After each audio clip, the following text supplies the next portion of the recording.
Happy New Year's, word nerds!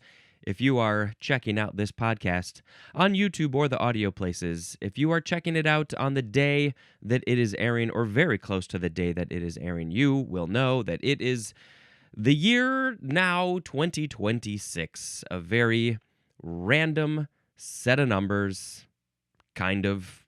Why are we using these numbers? Whatever. I ask this question every year. But yeah, we are calling it 2026. So, hey, I hope it's a good 2026 for you. Hope it's a good 2026 for me. Boy, my book is really falling apart here. Ah! Okay, hey, let's talk about these words. These New Year's words.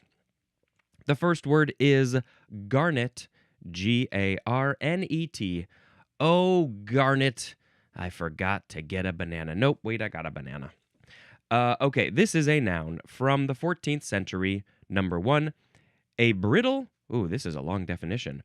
A brittle and more or less transparent, usually red silicate material that has a vitreous luster, occurs mainly in crystals, but also in massive form and in grains, is found commonly in gneiss and mica schist, and is used as a semi-precious stone and as an abrasive. Wow, that was a lot of information about garnet. Obviously, we need to look up a picture of garnet. Let's see. What did it say? It's a red silicate material? Mineral. There we go. Yeah, that's what I want to see. I've definitely heard of this before. Ooh, this picture, it's very geometric and shiny and reflective, and it's got some very cool, like just, I don't know, a consistency on the inside that looks very cool. It looks like it's almost glowing a little bit. I'm sure they put a light behind it to make it look more glowy and cool. Yeah, it's this deep red gem once it's all cut and polished and stuff. Garnet. Let's see. Anything interesting that it said? Vitreous luster occurs mainly in crystals, but also in massive form and in grains, is found commonly in gneiss. That's the word Gneiss. Is it pronounced nice? Well, I added the G sound to help you understand that it was different than the word nice. And I have to put on my side lights. 1 second. Okay, well, now all of you audio listeners, you have a much more filled in, nicely lit experience for the audio. Number 2 for garnet is a variable color averaging a dark red. Why is it a variable color? I don't really understand that sort of situation. All of this color changes, it varies. It's all these different types of red that average a dark red. All of those are garnet. What is this variable color nonsense? Colors are colors, kind of. But yeah, a dark red is garnet. Do I have anything? Yeah, I have this audio thing that could sort of be considered garnet. It's called a scarlet, because it's kind of a scarlet red, but it's also kind of a garnet. Yeah, I think that's about it. What is this word? Garnetiferous. Garnetiferous, that is an adjective. Oh, that's a very fun word to say. Garnetiferous. So something that's kind of like garnet, maybe using that dark red color. Ooh, yes, that is a very garnetiferous gem you've got on your finger there. This word is from Anglo-French garnet or garnet, which means dark red, from pomme garnet, which means pomegranate. Pomme garnet is pomegranate, and so literally the last part of that word, pomegranate, means in French dark red because it's a dark red. But what does the pomme mean? Pume. Let's look up that on the translate. Change the language to French and type in poum, Pume. Where's that rascally little? No, I was looking for the M. Poum just means poum. So it's nothing. I don't know what it is. Maybe it's an older version of a French word. All right, so that is garnet. And now, I got to make a sound effect. What am I supposed to do? I'm going to go bam. Now we have garnet paper, 2 words, noun from circa 1902. This is an abrasive paper with crushed garnet as the abrasive. And in that previous definition, we did see that at the very end it said used as a semi-precious stone and as an abrasive. So this is some hard stuff. Maybe not as hard as a diamond, but it's hard enough that if you, I guess, put little pieces of it on a paper, you can use it as sandpaper, but it's not sandpaper, it's garnet paper. What do you use garnet paper for? Let's just look that up. What use garnet paper for, please? Thank you. No, I didn't want what is garnet. I mean, I guess it's the same thing. Garnet paper is primarily used for sanding bare wood to prepare it for finishing, such as painting or staining. It gives a smooth, fine finish. Like my wine. I love my wine after you've run some garnet paper over it. It makes it smooth and fine. Bam! Next we have garnierite. Garnierite. Garnierite, noun from 1875. This is a soft mineral consisting of hydrous nickel magnesium silicate and constituting an important ore of nickel. Well, again, I don't really understand what a lot of this stuff is. Garnierite. I mean, sure, let's look up a picture of this as well. Why not? Let's expand our understanding of these things if we can see what it looks like. Oh, yes, this is very, very pretty.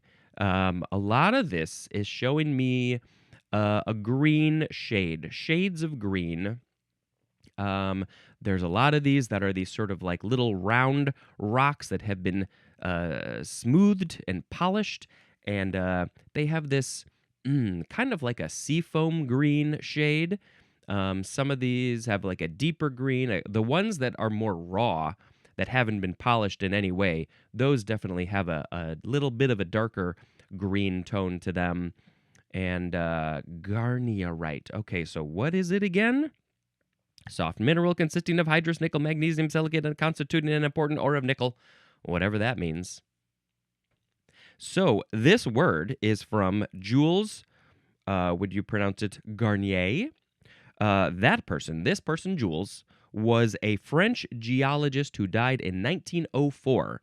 Jules Garnier is what I'm going to say, and that's why it's called garnierite, because it's Garnier. I mean, how else would they have pronounced it? Garnier? I don't think they would have said Garnier, but that's how it's spelled. Because when you put the ITE at the end of it and you say it with an American accent, you'd say garnierite. Otherwise, it would be garnierite, kind of, maybe. All right, bam! Next is garnish, first form, verb from the 14th century. Number 1A, the synonyms are decorate and embellish. Well, I'm going to garnish my hair because I'm going to embellish it by putting some pens in my hair. That one you can see. This one you can't see. It's sort of in the back. But I have garnished my hair. Maybe I should go this way. That's kind of a heavier pen. Oh, and that one's fallen out. This is what you do. Okay, there we go. Now I got garnished hair. Hope they stay. Luckily, my hair is thick enough that I can do that. I can't do it with everything, that's for sure. Okay, so now we have 1B. Oh, there goes the pen. That one doesn't want to stay. This is kind of a hefty pen. Well, let's see about this one. I got to make it maybe more straight. Okay. Now we have 1B, which is to add decorative or savory touches to what? To food or drink. Savory touches? Are they always savory touches? Yeah, I guess so. I mean, I don't know. I would say a garnish on a drink is often sweet. A lemon, a lime, a watermelon, a cucumber. Maybe that's a garnish. That's a savory garnish. What else? Pineapple. But there are definitely savory garnishes in your drinks. We got olives. Maybe if it's like a Bloody Mary, there could be bacon or sausages or burgers, but also celery sticks. So there are quite a few savory garnishes. Did I say onion? Those little onion things? Yeah, I don't think I want any of those. But yeah, decorative or savory touches to food or drink. And then, of course, to your food, the garnish might be parsley. Could be what else? Just something to make it look a little bit nicer, a little bit fancier. And you can eat it or not eat it. It's up to you. Whatever you want to do. Do you eat the garnish? That's what I want to know. Do you eat the garnish? Does it depend on the garnish? Please call me up, send me an email, tell me what you think about those types of garnishes. Number 2 is to equip with accessories, and the synonym is furnish. You want some accessories? Garnish. Garnish yourself. Maybe you're wearing some bracelets, some necklaces, some earrings, some whatevers. You have garnished yourself when you put all those on. Number 3, the synonym is garnishy, which is coming up. For more synonym information, see the word adorn. That's what you're doing. You're just adorning things on a. Here's an olive. Here's a pineapple. Here's a bacon. Here's a parsley. All right. Any etymology for this one? This is from the Anglo-French garnir, which means to warn, or to equip, or to garnish, of Germanic origin, akin to the Old High German warnon, which means to take heed. And there's more at the word warn. Okay. First of all, I'm going to take this pen out because I'm coughing a lot, and it's going to fly out of my head unless I hold it there. So this is making me think, this etymology is making me think that, when you are warned about something, maybe a battle, a war, you have to equip yourself with all of your battle gear, put it on, and so that became the garnished. You are garnishing yourself with all of this equipment that you have equipped on yourself, and then it became just adding a thing to another thing. Right? This guy over here is garnished with sunglasses and a hat and a wig. I don't know where that stuff came from. I think he ordered it on Amazon. Okay, bam. Sometimes when you put a garnish on a dish, you gotta go bam. The second form of garnish is a noun from 1596. So the last one, the previous one was the verb. That was the action of garnishing. I'm going to garnish this, garnish that. We're going to garnish everything, garnish my hair with pens. So the noun is number 1. The synonym is embellishment or ornament. Maybe you're the type of person who gets a tree for Christmas and you put a bunch of stuff on it. You're putting garnishes on your tree. Number 2, something, as lemon wedges or parsley, used to garnish food or drink. Oh yeah, I think I talked about the garnishes just a little bit too early. But yes, lemon wedges and parsley are definitely 2 of the many examples that I have come up with. 3A is an unauthorized fee formerly extorted from a new inmate of an English jail.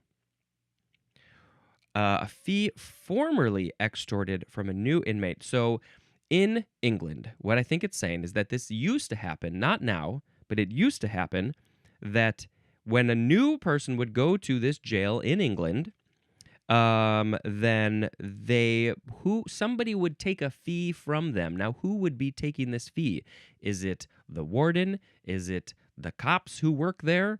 Is it the other inmates? Are they taking this garnish?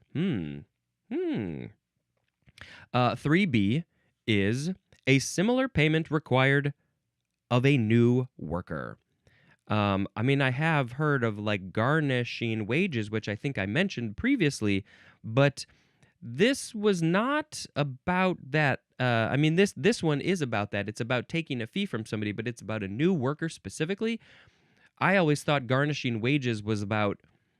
Well, first of all, it's a verb, and I don't think there was anything in the verb about money. Oh, garnishee. Maybe that's gonna be what it is. But I always thought of garnishing wages as like, you did something bad, you whatever. We got to take some of your money out of your paycheck because of this, not because you're a new worker. That one is a little surprising to me. Interesting. Well, now we got to go to a bam. The first form of garnishee is a noun from 1627. This is a person who is served with a legal process of garnishment. Ah, garnishment. That's going to be the one probably where they're talking about taking your monies. Don't take my monies. I don't want to be a garnishee. Why are you serving me with a legal process of garnishment? What did I do to deserve this? Bam! The second form of garnishee. This is the verb form, transitive verb from 1846. Number 1, to serve with a garnishment. So you are garnishing. It's literally garnishing, E-E-I-N-G. Garnishing the garnishee with a garnishment. Number 2, to take by legal authority. And what are you taking? A debtor's wages. So, so somebody who owes money, you are going to take some of their money. You're going to say, I'm sorry, hello. I'm going to take a little bit of money out of the money that you are getting because you owe me or owe somebody money. So I'm going to garnishee you. I have not heard of it used as garnishee. It's the previous one, the noun makes sense. You're the person who this is happening to, the garnishee. But the verb, garnishee, this one is weird. Garnishee, yeah, okay. Well, now we got to go on to bam. The next word is garnishment. Noun from 1550. I mean, you could have a mint as a garnish. Now that would be, what sort of drink or food would you put a mint on as a garnish? If you have any creative food or drink ideas that you think should be garnished with a mint, please let me know, because I would like to know how your brain works. A garnishment. I mean, I guess there could be there's definitely like peppermint cocktails during holiday times. That's for sure a thing. And so maybe you could put one of them little mini candy cane mints on the thing. Good plan. Okay, so garnishment. Number 1, the synonyms are ornament and garnish. Number 2, a legal summons or warning concerning the attachment of property to satisfy a debt. Oh, you got to satisfy your debts. I've been gambling too much, so I guess you got to give me a garnishment. Tasty. Number 3, a stoppage of a specified sum from wages to satisfy a creditor or a legal obligation. And what might that legal obligation be? One example might be child support. A stoppage of a specified sum of wages. Right, so child support. This is a very common thing. Usually it's the husband in the family situation who is the one who has to pay child support. And so they are going to they're going to do a garnishment. They're going to, this is of course what they do. They have to move their hands in this way to take away money, a specific amount of money from his paychecks in this specific situation. So then that money will then go to the family that has the children. Because you have to support the children. They can't support themselves. They're not allowed to work. Listen, I've been trying to get children to work for a long, long time, and they won't let me make children work. So you gotta support them until they can work. At what age? 13, 10? When do children start working? I don't know. It's around there. Bam. Next is garniture. Garniture. Garniture. Garniture. This is a noun from 1558. Number 1, the synonyms, it's very similar to what we've seen. It's embellishment and trimming. So again, I think of maybe trimming the tree. You're putting the garniture on the tree. This is not a word that people are using, I don't think. Let's go trim the tree with some garnitures. Number 2, a set of decorative objects. And what might those objects be? They might be vases or vases, or urns or clocks. Decorative objects. We have a whole collection of urns on our shelves, on our mantle. Look at all of these urns we have. And yes, they are filled with the cremains from just random people who weren't picked up at the funeral home. So all of those things, all those decorative objects, those are called the garnitures.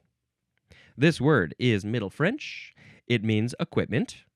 It's an alternative of the Old French garniture. Yeah, it's pretty much back to garnir, which I think is what we saw that for the word garnish, which was to warn or to equip or to garnish. You're garnishing your shelves with urns, aka garniture. Bam! Next is garpike. Garpike. This is a noun from 1776. The synonym is the B definition for the word gar, which, if we go back a few episodes, here is gar, and the B definition is any of several predaceous North American freshwater bony fishes with heavy ganoid scales. They are also called garpike. I've heard of pike, and I've now definitely heard of gar as a fish. Bam! Next we have garret. Garret, Garret. Noun from the 14th century. This is a room or unfinished part of a house just under the roof. Just under the roof. It's a room or unfinished part. A garret. I mean, I've heard of a turret on a house. A garret? This is from the Middle English garret. I don't know how to pronounce that word, which means watchtower or turret. Seems very similar. So yes, now, of course, I need to look up a picture of a garret on a house because, let's see, Garret. Yep, there's just one T. No, I didn't mean the double T. I meant the single T. This is a room that I want to be in. Now, I'm seeing a lot of people, a lot of dudes in this images, but I want to see, let's see, house, garret house. There's various ways. No, I don't want to see the whole house. But yes, I'm seeing like some paintings and some photographs of basically the attic. I guess, I mean, it's the attic, but it's a usable room. There's the Edgar Allan Poe. Is this his office or his bedroom that was a garret? So basically you got the roof coming in at an angle on both sides.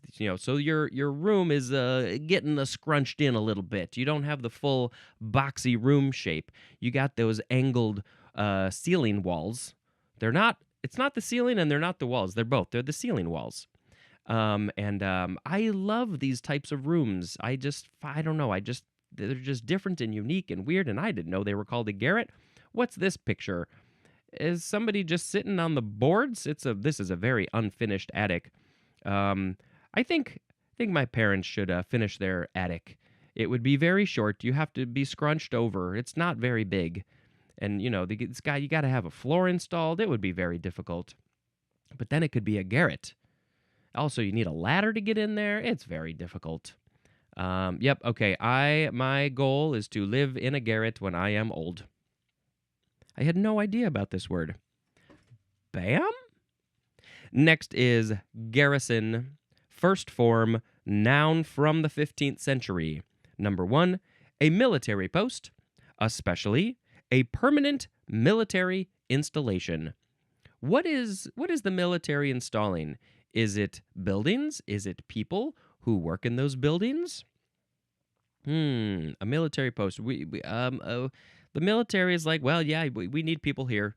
We need people over here to watch over you to make sure that you're doing everything cool. So that is a garrison. Number 2, the troops stationed at a garrison. So yes, it's the people who are there, and also just the building, the space that the military has taken over. This is from Middle English, garrison, which means protection. From Anglo-French, garrison, which means healing or protection. From guerrier, which means to heal or protect. Of Germanic origin, akin to the Old High German wehren, which means to defend. And there's more at the word weir, W-E-I-R. So yeah, it's all about protecting. That's why it's military related. The military comes in and they're there to protect you. So they need a garrison. Bam! The second form of garrison is a verb from 1569. I believe it is only transitive. Number 1, to station troops in. So the military is garrisoning people at the garrison. The people are the troops. Go garrison the garrison, please. Go garrison the garrison, Mr. Garrison. How can you not think of Mr. Garrison from South Park? Number 2A, to assign as a garrison. And 2B, to occupy with troops. It's the noun and the verb of that thing. All the military taking over a space to protect the people. Bam! Garrison cap is next. Noun from 1944. This is a visorless folding cap worn as part of a military uniform. And it says compared to service cap. So maybe a service cap has a visor. It's not visorless. It's visor full. I want to look up a picture of a garrison cap. Let's see. Oh, yes. Okay. So, of course, I never knew what this was called because I did not do any military things. Definitely never stationed in a garrison. But this is like that typical sort of rectangular hat that you put on your head because that's where caps go. And the front top is pointed and maybe the back is pointed too. And, this is your very kind of stereotypical military hat that you think of. I don't know. I'm probably not doing a great job describing it, but I'll post a picture of this garrison cap on the social media. It's foldable, right? So you can fold it flat. And then when you're ready to put it on your head, you take the bottom parts and you spread it open and you're like, bloop, there you go on my head now. Cap 'em. All right, that's garrison cap. And now we got, and nope, there's no etymology because I think it's pretty obvious. Bam. Next we have the word garrison finish. Garrison here has a capital G. This is a noun from 1890. It is a finish in which the winner comes from behind at the end. Oh, wow, look at that. They were going to lose, and then they came in at the very end to finish. That's a garrison finish. Why is it called garrison finish, you must be wondering. This is from Edward H. Snapper Garrison, who was an American jockey who died in 1930, and that would be American jockey on the horses. Jockey on the horses, I assume. Probably not a disc jockey. I don't know what races the disc jockeys are in, although now I want to see disc jockeys in some races. What races would they be in? I mean, the standard would be just a running race. But then there would also be races like how many records can you open up? How many? I don't know. Somebody more clever than me can come up with something good. But so in 1890, this guy, Eddie Snapper Garrison, came from behind to win the race. They came from behind at the very end, a garrison finish. Now I'm going to start hearing this term in all of the races that I watch. I'm going to start hearing garrison finish. All right, let's do one more for this episode. Bam! It's garrison house. 2 words. Noun from 1676.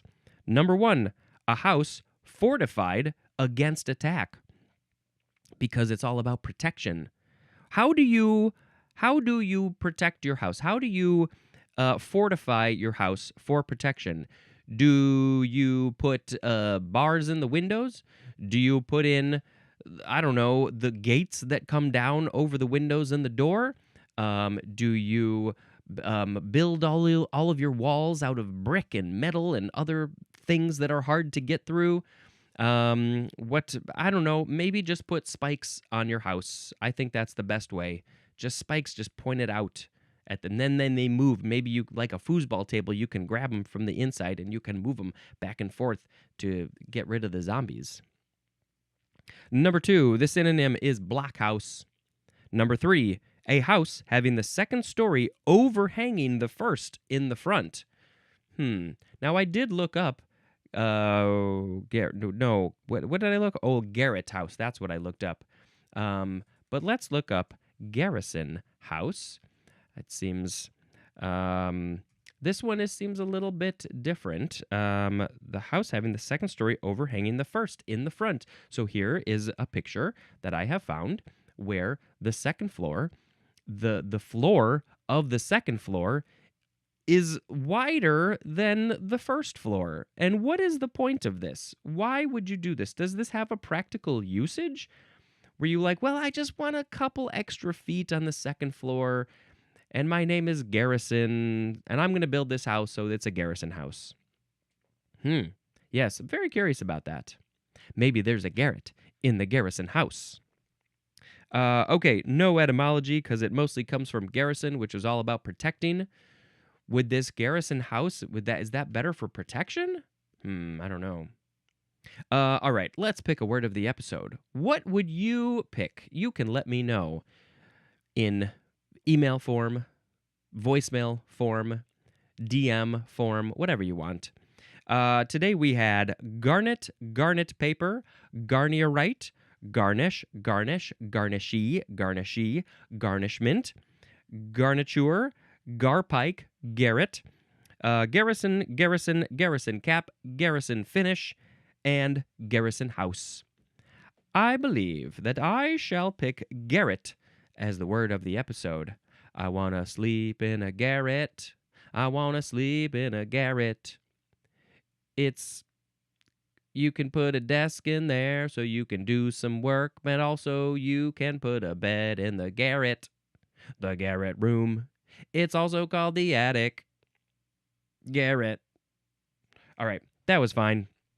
Now, I'm going to tell you about a movie that I watched. I'm definitely getting near the end of my list, but I hope to go see a movie today and maybe tomorrow. So the next one that I watched was The Ward. The description on IMDb says, an institutionalized young woman becomes terrorized by a ghost. And I think that is a great, simple description. It technically is John Carpenter's The Ward, which I'm now just realizing there was a recent episode of How Did This Get Made, and it was The Ghosts of Mars, but it was John Carpenter's The Ghosts of Mars. So there's something about John Carpenter movies where he's got to put his name at the beginning. The first image on IMDb is a little... I mean, it makes you want to watch it, I guess, but I feel like it's a little false advertising. Anyway, but that's what they do all the time, especially for horror movies. The cover image is always much more interesting than maybe the movie is, possibly. Anyway, The Ward, yeah, it was an interesting movie. Institutionalized young woman. She's a young woman and she's in an institution for reasons, and you got to watch it to find out. All right. That is going to be the end of this episode. Thank you so much for checking it out and enjoying. And obviously, you're writing a review and writing comments and sharing it and joining the Patreon for $1 a month. This has been Spencer, dispensing information. Goodbye.